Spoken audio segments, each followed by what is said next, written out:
Hello बच्चों, स्वागत है हमारे यूट्यूब चैनल कॉन्सेप्ट सिग्मा में। मैं किशन यादव और आज हम क्लास 9 के चैप्टर नंबर 6 की शुरुआत करने वाले हैं, जिसका नाम है रेखाएं और कोण। ठीक है, क्या नाम है? रेखाएं और कोण। रेखाएं और कोण में आपको ये जानना जरूरी है कि कोण कितने प्रकार के होते हैं, रेखा किस तरीके से अरेंज होता है, कैसे रेखाएं एक दूसरे को काटती है तो कोण कैसा कैसा बन सकता है। ठीक है, इन्हीं सब चीज़ों की जानकारी मैं इस वीडियो में दूंगा आपको। तो चलिए शुरुआत करते हैं। जो आपके चैप्टर का नाम है रेखाएं और कोण। रेखाएं और कोण, आपको तो पता ही होगा। रेखा मैंने आपको पहले भी बताया था चैप्टर नंबर 5 में। यदि आपने नहीं देखा है तो जाके चैप्टर नंबर 5 देखिए, सारे क्वेश्चन मैंने करवाए थे 5वें चैप्टर में भी। तो रेखाएं तो आप जानते हो, कोई भी ऐसी लाइन यानी कि इंग्लिश में, हिंदी में रेखा कहते हैं, यानी कोई भी ऐसा जिसका दो अंत बिंदु हो, कोई भी ऐसा लाइन जिसका दो अंत बिंदु हो उसको रेखा कहते हैं। कोई भी ऐसा रेखा जिसका दो अंत बिंदु हो, कुछ भी खींच लीजिए तो इसके दो अंत बिंदु होंगे, एक तो ये जहां पे ये खत्म हो रहा है, एंडिंग पॉइंट 2 होगा। ठीक है, फिर आगे आप इसको बढ़ा भी सकते हैं। मैंने आपको ये भी बताया था 5वें चैप्टर में कि रेखाएं को अनंत रूप से आगे बढ़ाया जा सकता है, जितना भी चाहे लंबा खींच सकते हैं आप रेखा को। ठीक है, अब बात करें कोण की। कोण किसे कहते हैं? तो जब दो रेखाएं आकर एक जगह कहीं ना कहीं मिलती है तो कोण बनाती है। जैसे कि ये रेखाएं आकर यहाँ मिली तो कोण बनी। कोई भी रेखा खींच लो, ये रेखा है यहाँ से आई और मिली, कोण बनाया। ये रेखा है यहाँ से आई मिलके कोण बनाया। ये रेखा है यहाँ से आई कोण बनाया। तो कोई भी रेखा है, ये रेखा है यहाँ कहीं से आई मिलके कोण बनाया। ये रेखा है, एक दूसरी रेखा आके कहीं से आके मिली, कोण बनाया। यानी कि जब भी दो रेखा एक दूसरे के साथ मिलेगी तो कोण बनाएगा। जब दो रेखाएं एक दूसरे के साथ मिलेगी तो क्या करेगा? कोण बनाएगा। अब ये कोण किस किस टाइप का होगा, ये सारी चीजें हमें जाननी है कि कोण किस प्रकार के होते हैं। तो ध्यान से देखना, जो पहला लिखा गया उसका लिखा गया न्यून कोण। न्यून कोण, इसमें एक रेखाएं आई और इधर से रेखा आई और न्यून कोण बनाया। तो न्यून कोण का मतलब क्या? 0 डिग्री से बड़ा बनेगा, 0 डिग्री से बड़ा बनेगा और 90 डिग्री से छोटा बनेगा। 0 से तो बड़ा होगा भाई, लेकिन 90 से छोटा होगा। जब भी कोई भी कोण 0 डिग्री से बड़ा बन जाए और 90 डिग्री से छोटा बन जाए उसे न्यून कोण कहते हैं। याद रखेंगे कि जब कोई कोण 0 डिग्री से बड़ा हो और 90 डिग्री से छोटा हो उसे न्यून कोण कहते हैं। दूसरा समकोण। समकोण बिल्कुल सिंपल है। जब भी कोई सीधी लाइन आके किसी सीधी लाइन पे मिल जाती है तो 90 डिग्री का कोण बनाता है। जब भी कोई सीधी लाइन आके सीधी लाइन पे मिल जाती है तो 90 डिग्री का कोण बनाता है, और इस 90 डिग्री के कोण को ही समकोण कहते हैं। क्या कहते हैं? समकोण। यानी कि जहां कभी भी आपको समकोण लिखा मिल जाए आप समझेंगे कितने डिग्री का कोण बना है, 90 डिग्री का कोण बना है। क्लियर है? तो दूसरा पार्ट भी क्लियर हो गया आपको। पहला तो न्यून कोण है जो 90 डिग्री से छोटा होगा और 0 से बड़ा होगा, लेकिन दूसरा पूरे 90 डिग्री का होगा जिसे समकोण कहते हैं। पूरे 90 डिग्री का होगा जिसे क्या कहते हैं? समकोण कहते हैं। आगे बढ़ते हैं तो आता है अधिक कोण। अधिक कोण जो 90 डिग्री से बड़ा हो और 180 से छोटा हो। जो 90 डिग्री से बड़ा हो और 180 से छोटा हो उसे अधिक कोण कहते हैं। अधिक, 90 से अधिक, 90 से अधिक हो गया तो अधिक कोण, 90 से अधिक हो गया अधिक कोण, 180 से छोटा होगा। क्लियर है? चलिए आगे, जब कोई सीधी लाइन खींची जाती है, जब कोई सीधी लाइन खींची जाए और इस पे जो एंगल बनेगा पूरा घूम के, ये पूरा एंगल बनेगा 180 डिग्री, 180 डिग्री, 180 डिग्री। इसको यदि आप नापोगे, आपका जो डी होता है, डी वो पूरा कितने डिग्री का होता है? 180 डिग्री का वो भी होता है, तो उसका भी कुछ इसी शेप में होता है। ध्यान से देखोगे तो डी आपका भी इसी शेप में होता है। ठीक है, इसी शेप में होता है। तो ये पूरे कोण बनता है 180 डिग्री का, और 180 डिग्री को रिजु कोण कहते हैं। क्या कहते हैं? रिजु कोण। यानी कि पूरे 180 डिग्री का यदि कोण बन जाए तो उसको रिजु कोण कहते हैं। या फिर कोई एक सीधी लाइन है, कोई भी एक सीधी लाइन है, तो इस पे हमेशा पूरा 180 बनेगा। याद रहेगा। चलिए, याद इसलिए रखना जरूरी है क्योंकि इस चैप्टर में हम बहुत सारे कोण के बारे में पढ़ेंगे और इसका हमें जरूरत पड़ेगा। चलिए आगे 5वां, प्रतिवर्ती कोण। प्रतिवर्ती कोण 180 से बड़ा होगा और 360 से छोटा होगा। ये देख लो, ये तो अंदर के कोण है। जब हमें प्रतिवर्ती निकालना है तो 360 में से घटा के निकालते हैं बाहर वाला, ये ठीक है। जब भी प्रतिवर्ती कोण आपसे पूछा जाए तो जो ओरिजिनल होगा, मेन कोण होगा, उसमें उसको 360 में से घटा दोगे तो प्रतिवर्ती कोण आ जाएगा। बहुत सारे बच्चों का सवाल होता है कि सर प्रतिवर्ती कोण समझ में नहीं आता। तो प्रतिवर्ती कोण में एक ही लॉजिक याद रखना है आपको कि जो भी कोण पूछा जाए उसको 360 में से माइनस कर दो। 360 में से यदि माइनस कर दोगे तो प्रतिवर्ती कोण आ जाएगा। ठीक है, चलिए बढ़ते हैं नेक्स्ट क्वेश्चन पे। नेक्स्ट में क्या कहा गया, आसन कोण।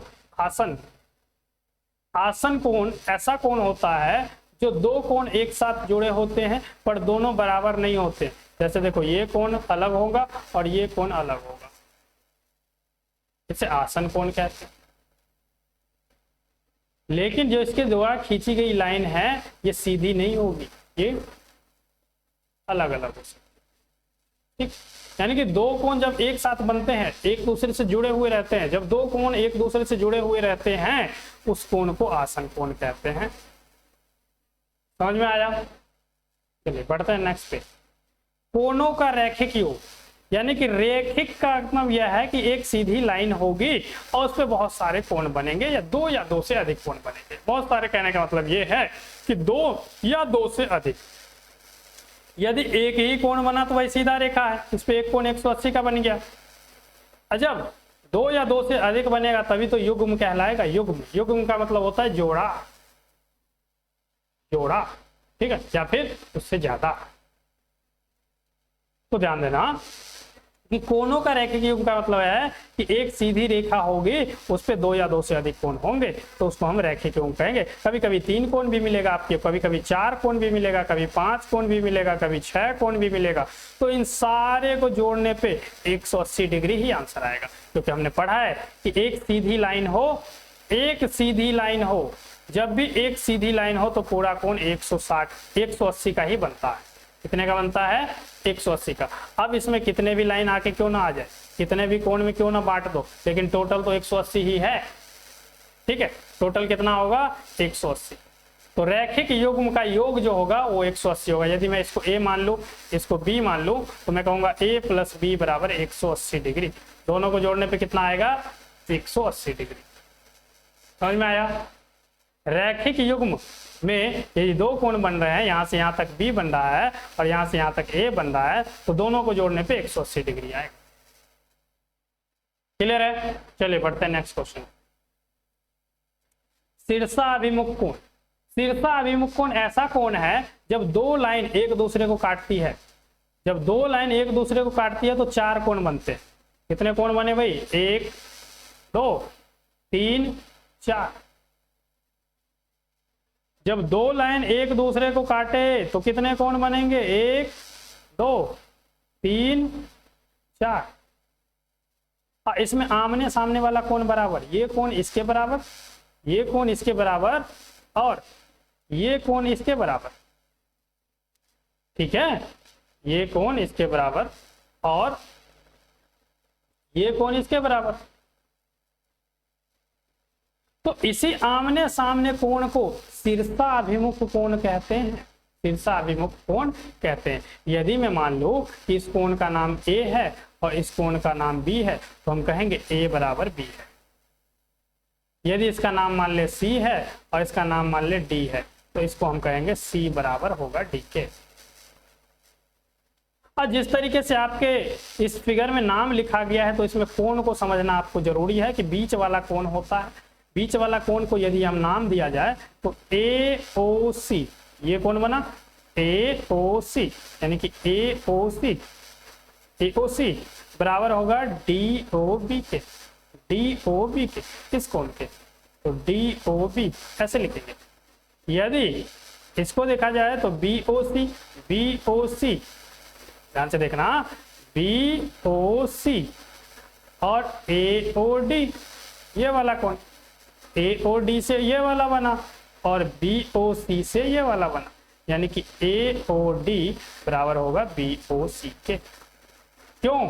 क्योंकि ये शीर्षाभिमुख कोण है और शीर्षाभिमुख कोण आमने सामने बनता है और दोनों बराबर होते हैं। क्लियर है? चलिए बढ़ते हैं नेक्स्ट। प्रतिच्छेदी रेखा, प्रतिच्छेद के मतलब काटना। जब भी एक रेखा दूसरी रेखा को काट देती है तो प्रतिच्छेद कर देती है। तो ये तो सिंपल है भाई, जब एक लाइन दूसरी लाइन को काटे तो उसे प्रतिच्छेदी रेखा कहेंगे। जब एक लाइन दूसरी लाइन को कहीं से भी काटे, ये जरूरी नहीं है कि सेम कोण पे ही काटे, एक लाइन कहीं से भी दूसरी लाइन को काटे तो प्रतिच्छेदी रेखा कहलाती है। एक लाइन एक रेखा है दूसरी रेखा को काट दे, प्रतिच्छेदी रेखा कहलाएगी। और इसमें जो कोण चार कोण बनेंगे वो आमने सामने बराबर बनेंगे। ठीक है, चलो उम्मीद है आपको समझ में आ रहा होगा। समझ में आ रहा है तो वीडियो को लाइक कीजिए, शेयर कीजिए। आगे बढ़ते हैं। अप्रतिच्छेदी रेखा जिसे समांतर रेखाएं भी कहते हैं। समांतर रेखा ऐसी होती है, मान लो कि एक रेखा दूसरी रेखा के बीच में जितने भी गैप है वो हमेशा उसी गैप के साथ आगे बढ़ती जाएगी, कहीं भी एक दूसरे के बीच के गैप में कमी नहीं होगा। यानी कि जैसे कि मान लो कि ट्रेन की पटरियां होती है, जितनी दूरी यहाँ है उतनी ही दूरी यहाँ भी होगी। इसको आगे भी बढ़ाए तो ऐसे ही बढ़ता चला जाएगा, ऐसे बढ़ता चला जाएगा।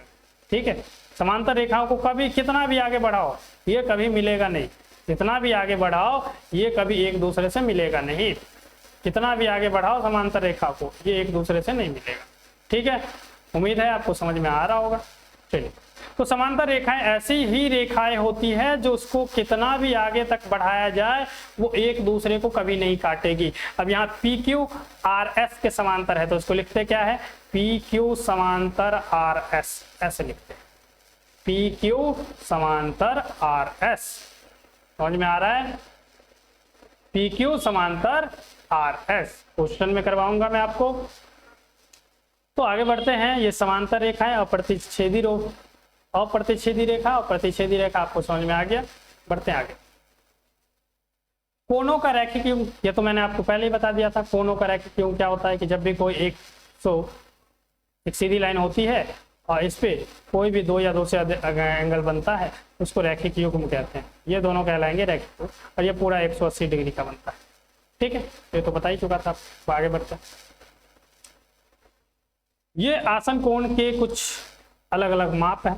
जैसे ये 30 डिग्री का है तो ये 60 का बन रहा है, ये 80 है, ये 60 का है, 70 है, इधर 150 है, इधर 55 है, इधर 125।